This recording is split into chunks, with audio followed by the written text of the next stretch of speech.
Harga barangan meningkat, barang makanan susah nak dapat. Apakah mereka tak fikir soal itu? Sekarang ni, sebab itu saya bercakap terus-terang, saudara. Bila saya dengar ucapan dalam media, sidang media, Datuk Seri Anwar Ibrahim, dia kata besok tak ada public holiday, mana hari ni, saudara, sebab nak bekerja. Ini yang saya katakan, seharusnya pemimpin bersikap begitu.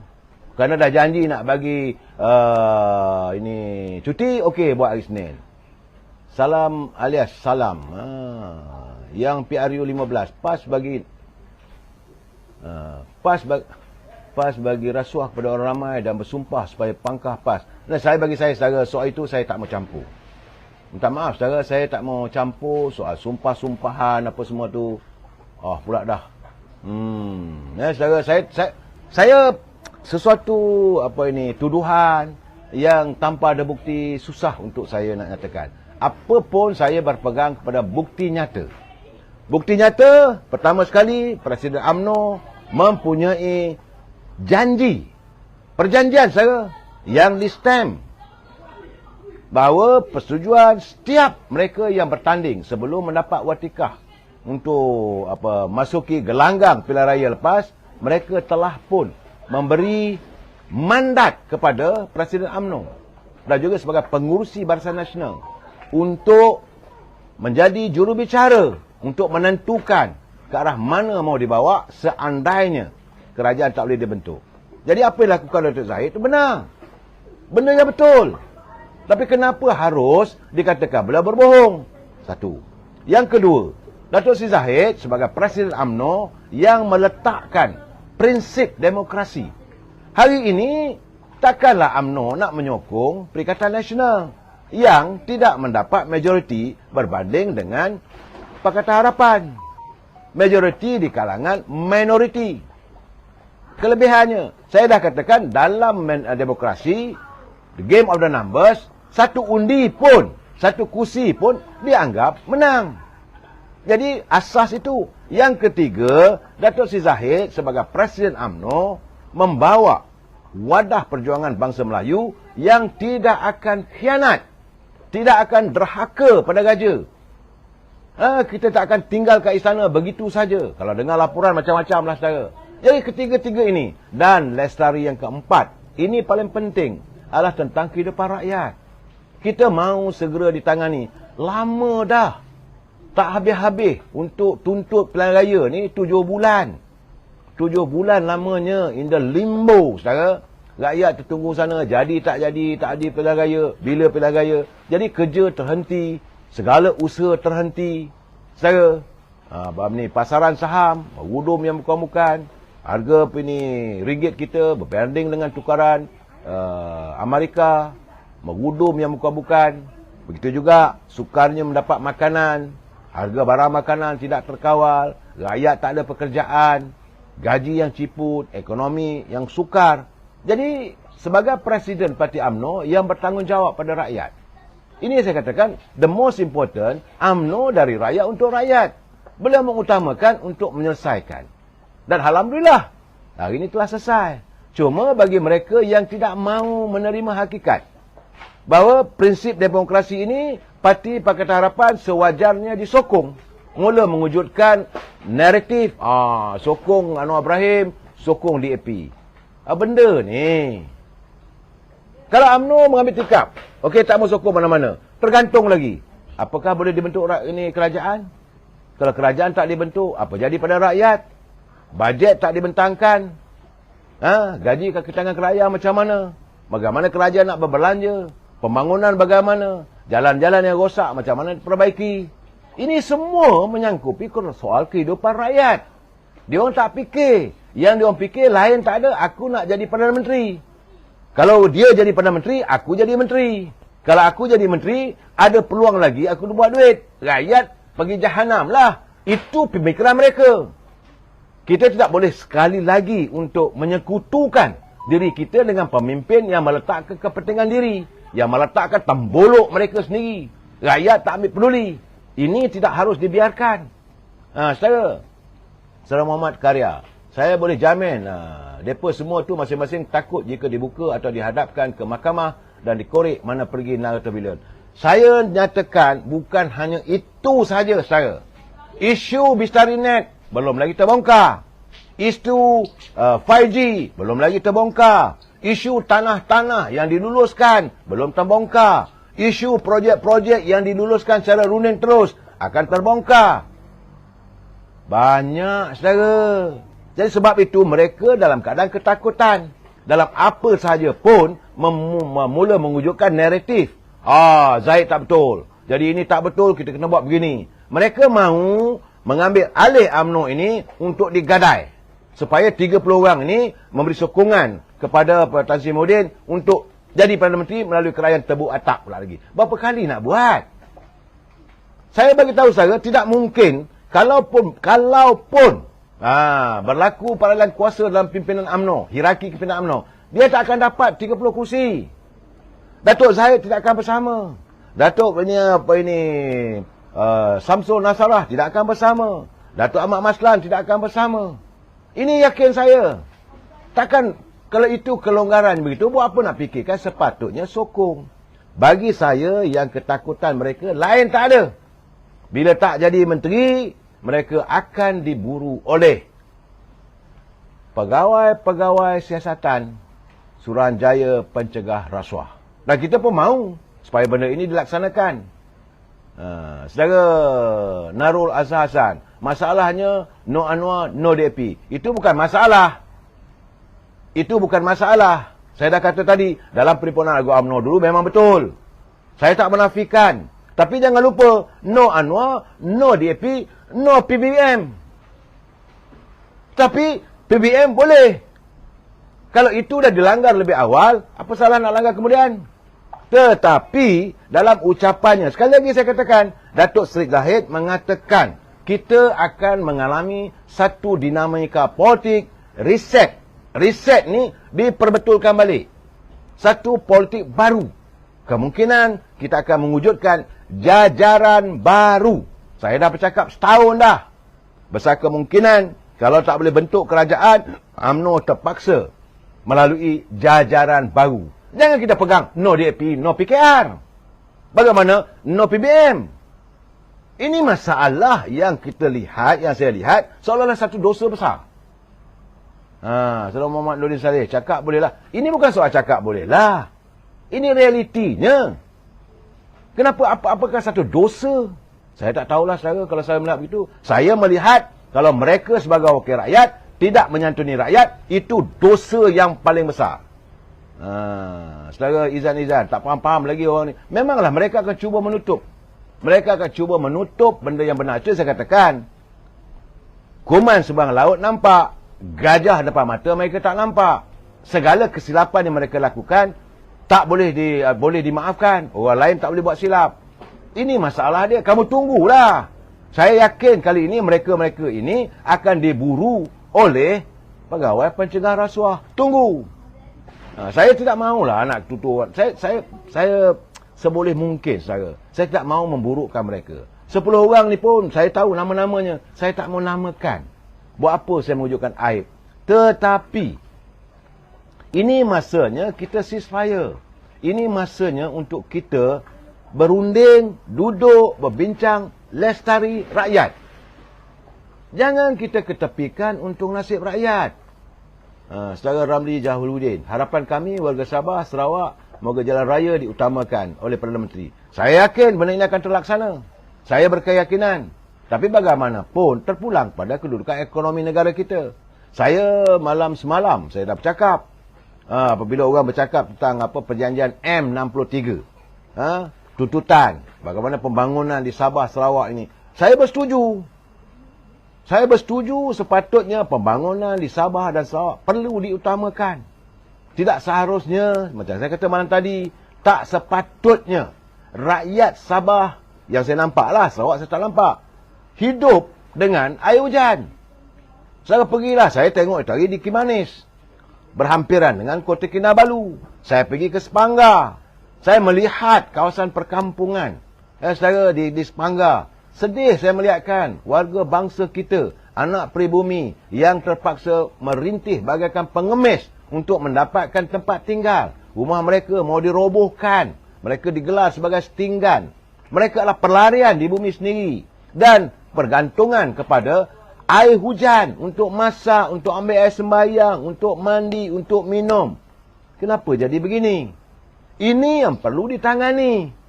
Bukan kita nak bercakap no DAP, no PKR, no PBM. Saya tak mau bercakap soal itu, saudara. Itu semua hanyalah dogma politik. Naratif yang dicipta semata-mata untuk memburukkan seseorang. Saya mau lihat, saya dah bercakap bahawa kerajaan kali ini adalah kerajaan derita rakyat. Jangan pula kerajaan derita rakyat ini gagal diterjemahkan dan gagal untuk memperbaiki keadaannya. Datuk Seri Anwar Ibrahim sudah pun pergi ke Sabah, pergi ke Sarawak dalam musim kempen. Beliau sudah melihat, beliau sudah berjanji. Kadang begini, saudara. Jadi saya merasakan janganlah kita bermain dengan kata-kata. Kita harus bercakap soal fakta. Di Sabah, Sarawak, saya dalam sebulan lalu, saya pergi, saudara, di perkampungan di Sepanggar. Sedih, saudara. Dalam 15 minit aja daripada Kota Kinabalu yang membangun begitu hebat. Banyak bangunan-bangunan tinggi. Rakyatnya duduk di rumah-rumah yang bergelas tinggan. Wajarkah anak pribumi, anak yang mewarisi kemerdekaan negara masih bergelas tinggan? Mereka tidak beri hak untuk tinggal. Apa nama perkampungan setinggan di Semanggar tu? Kawasan apa ke nama tempat? Saya lupa dah. Saya sendiri pergi. Saya ingat saya ada buat live waktu tu. Mampukah kita? Saya tidak mampu untuk melihat warga saya hidup dalam keadaan begitu di saat saya mengecap kebahagiaan sebagai warga merdeka. Ini yang perlu ditangani. Sebab itu saya yakin parti-parti politik, pemimpin-pemimpin politik di Sabah dan Sarawak sudah pun membuat ketetapan bahawa mereka akan menjadi atau menyokong Pakatan Harapan. Bila ini terjadi, bertambah kukuh lagi lah, adalah stabilnya. Dan sekarang ni lagi seronok, saudara. Dah ada dah angkat sumpah sebagai Perdana Menteri. Pula ceritanya siapa yang akan menganggotai kabinet. Ini satu hal lagi, saudara. Siapa calon timbalan Perdana Menteri? Saya nak bagi tahu pada saudara, jawatan timbalan Perdana Menteri tidak ada dalam perlembagaan. Kalau Datuk Seri Anwar Ibrahim tak nak lantik timbalan Perdana Menteri, boleh. Tak ada masalah. Tak payah nak wujud minta itu. Tak ada. Tidak ada dalam perlembagaan. Tetapi sebaik mungkin wujudkan jika berlaku sesuatu pada Perdana Menteri. Kalau Perdana Menteri pergi ke luar negeri, maka adalah pemangkunya. Secara acik warisan di Tanjung Karang, orang UMNO sendiri sabotah calon Barisan Nasional hingga kalah. Itu berlaku di mana-mana. Saya memang menuntut agar Presiden UMNO dan pimpinan tingkat 38 segera melakukan siasatan. Kalau ada pemimpin UMNO peringkat bahagian yang melakukan sabotaj, mereka sewajarnya diambil tindakan, lebih baik dipecat sajalah. Kita tidak memerlukan pemimpin yang bersikap begitu. Ramai lagi yang ada potensi, yang ada kemampuan untuk menjadi pemimpin di peringkat bahagian. Ramai. Cuma mereka ini terhalang. Nak masuk UMNO pun sebagai ahli tak dapat. Saudara, apatah lagi untuk menawarkan diri sebagai pemimpin. Kerana adanya budaya wolot. Cukup-cukup dah. Sudah. Put a full stop dengan budaya wolot. Jadi berbalik kepada jawatan timbalan Perdana Menteri ini, saya bersetuju dengan pandangan Datuk Lokman Adam. Kalau Datuk Seri Anwar Ibrahim nakkan ketenteraman dalam UMNO supaya terus stabil, berilah jawatan itu pada Datuk Seri Zahid Hamidi. Apa ada masalah? Oh, Datuk Zahid masih lagi ada perbicaraan. Ni saya nak tanya, waktu Datuk Mahathir lantik Lim Guan Eng, bukankah ada perbicaraan? Berderet orang-diorang yang ada dalam perbicaraan boleh dilantik sebagai menteri, timbalan menteri.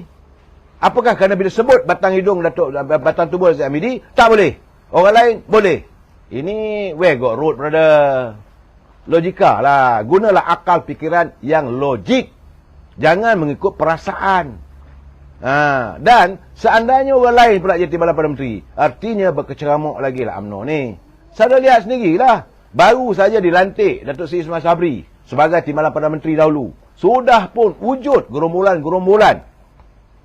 Malahan kalau apa yang dilaporkan oleh saudara Datuk Zamir Ibrahim, sudah ada cakap-cakap di kalangan pemimpin UMNO dengan sisa politik Datuk Ismail Sabri waktu itu yang tular di media sosial. Kita pastikan Datuk Najib ni kerah dalam penjara. Kalau tidak nanti dia akan ambil alih tempat sebagai Perdana Menteri. Inilah masalahnya, saudara. yang tular dalam media sosial. Dan ini perlu ada siasatan. Kalau benar, perlu diambil tindakan. Ini saya cakap terus terang, saudara. Dan kalau nak tengok UMNO stabil, Datuk Seri Anwar Ibrahim, lantiklah Datuk Seri Zahid Hamidi sebagai Presiden UMNO menjadi Timbalan Perdana Menteri. That's all. Dah lantik Timbalan Perdana Menteri, bersepahlah datang cium tangan, saudara. Jangan risau. Perangai orang UMNO ni bukan betul sangat pun semua. Bila tengok di mana ada gula, bukan sekali macam semut, berkerumun. Habis dihunggahnya. Takkan saya tak nampak lihat, hanya kerana untuk mendapatkan watikah, sanggup cium tangan tengah-tengah orang. Apakah anda lupa apa yang berlaku? Saya tak nak sebut siapa. Dalam satu majlis di atas pentas, salam dengan Datuk Zahid kerana merasakan mengharapkan adanya watikah sebagai calon. Cium tengah-tengah orang. Tapi Datuk Zahid taiklah. Sebab dia tahu orang ni, dia kata sepada kepura-puraan. Jangan lupa, tular dalam media sosial. Kalau Datuk Seri Zahid dilantik sebagai Timbalan Perdana Menteri, yakinlah saudara, berkerumunlah semut merah, semut hitam, semut tonggek, semut rongek, semua ada nanti. Sekarang ni beliau dihina. Saya kata sebab itu sekarang ni Saudara Aiman Zainal, UMNO ada kartel ke? Memang sekarang ini, saat ini ada kartel dalam UMNO yang mereka sudah pun terjelma. Inilah saya katakan, mereka inilah parasit yang meletakkan kepentingan diri mengatasi kepentingan parti. Bagi mereka yang penting aku mesti jadi menteri. Saudara King Gaden terpulang pada anda. Saya cuma menyatakan apa yang berlaku. Saya jangan kata saya cakap tak betul. Sebab saya melihat, saya menonton, saya geleng kepala saat itu. Dan hari ini saya yakin andainya besok Datuk Seri Anwar Ibrahim menubuhkan kabinetnya dan terlantiklah Datuk Seri Zahid Hamidi sebagai Timbalan Perdana Menteri, confirm penuh balik tingkat 38.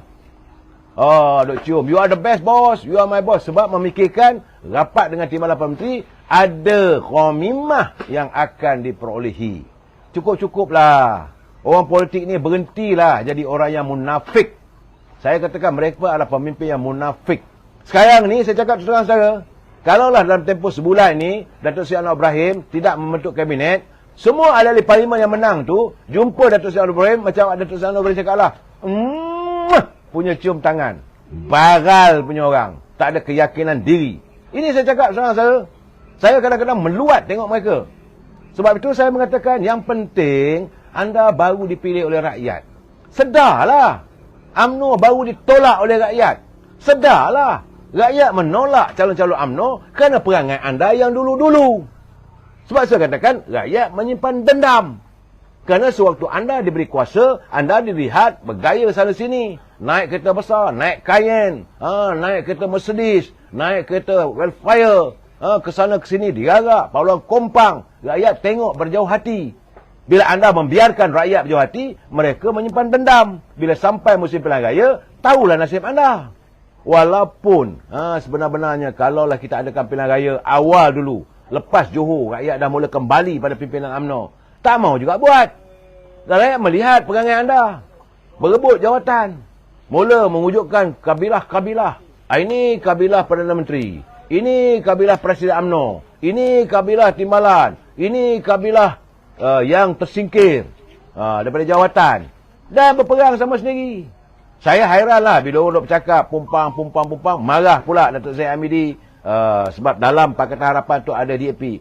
Dengar kenyataan dalam media sosial. Setahun yang lalu, Tan Sri Anwar Musa mengatakan, ada ketikanya kita terpaksa menyantuni parti DAP. Boleh pula. Orang buat semua boleh, orang buat tak boleh. Ini masalahnya saya rasakan. Saya berpegang pada prinsip satu saja. Siapa saja pemimpin yang menangani derita rakyat, saya akan sokong. Siapa saja pemimpin yang mengkhianati rakyat, saya akan tentang habis-habisan. Selagi usia saya ada, sebab itu saban hari saya akan buat pencerahan. Selagi usia ada, tenaga ada, saya tidak akan berhenti untuk bercakap. Sebab pegangan saya, berkatalah perkata yang benar itu, walaupun ia pahit saudara. Janganlah kamu menuturkan kata-kata yang manis, sedangkan manis itu penuh dengan gula yang beracun. Jadilah rakyat yang sehat, pahit pun kita terima. Kalau pemimpin yang ada yang perangai macam ikan sepat kering tu, kata secara apa ismi rakyat, dia kata ada pula ikan sepat kering. Nak berenang balik dalam sungai. Orang ini perlu kita tolak. Kita jumpa lagi. Wabillahi taufiq wal hidayah. Assalamualaikum warahmatullahi taala wabarakatuh. Selamat malam.